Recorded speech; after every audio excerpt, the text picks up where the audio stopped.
So the stat summary function has these two required arguments. You need to set them. And on top of that, the function has a lot of additional arguments. And these are the ones that you see here in this table. And they're not only for stat summary, but they also are used by many of the geoms. So many of these functions. So what do they represent? So fill and color represent colors. Yeah. You use fill for things that have an area that you can fill, like tiles in a tile plot, a heat map, for instance, that's a tile plot. Bars, you can fill them, they have an area. Violins, boxes, so things that have an area that can be filled, they will be filled. You use the fill argument. Color is used for things that cannot be filled because they don't have an area, like a point. A point does not have an area. You need to color it. Lines, text, the borders of these things, yeah, they're lines basically also. All these things need to be colored. So there you use the color argument if you want to set the color. Okay. Points can have a shape. Yeah, you see different shapes here. That's what I mean. You can have circles, but you can also have squares. Yeah. Shapes are represented by integers. I will come back on that.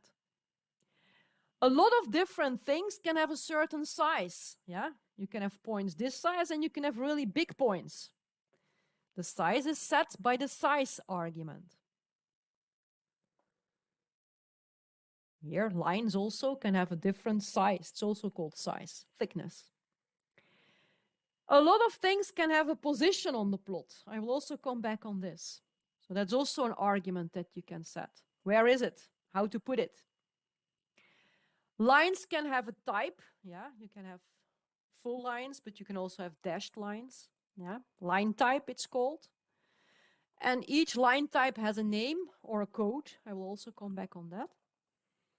For text, you can set what is called the family, and that is the type, the font, Times New Roman, or Calibri, or Corbel, or Arial, yeah, the font. And you can set the face of text, face argument, and that means bold or italic, these things.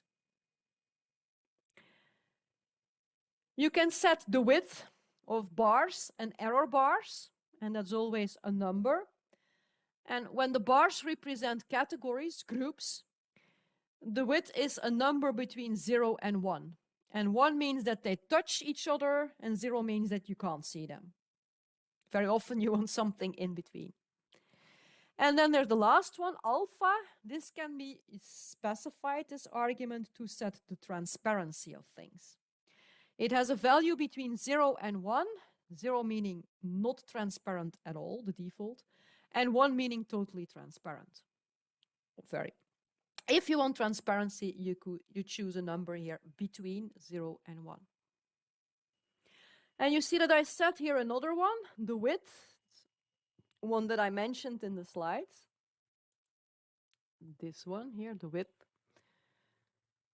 So that determines how wide my bars are. So if I change this, it should be a value between 0 and 1. So if I set it to 0.9, for instance, I get bars like this. Yeah? So 1 means touching and 0 means you don't see them anymore. One of the typical things that you want to change very often are colors. How can you do this? How can you say which color you want?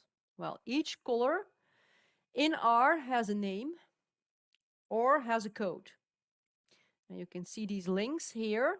I'm going to go to the corresponding pages. Here we are, that's the first. So here you can see all the codes. Each color has a certain code. If you want to use one of these codes, you have to use it with a hashtag in front of it. Needs to be there. And these are pieces of text according to R, so they have to go in between quotes. So in the example that you see here, this represents one of these codes. So each color has a code, but to be honest, I can't remember them. Yeah? I always have to come and look here to see, yeah, this is green. Okay. So to make it easier for you, each color, and that's the second link, also has a name. And people typically use the names. You can see them here. 100 shades of gray you have here. So a lot of different greens. So basically what you do is instead of the code, you just use the name. Also, this is a piece of text, so it has to go in between quotes. Here on the slide, you see the example of a rat. Okay, colors. What about line types? Now, when you follow that link, you end up here. First going to line types. You have the different line types here in R. Each line type has a number. You can use these numbers as numbers. Each line type also has a name. You can also use the names, but the names are text, so they have to go in between quotes. And then for the shapes, you can see that on the same page here.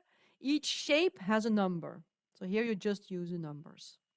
So setting the shape equal to 1 will create hollow circles.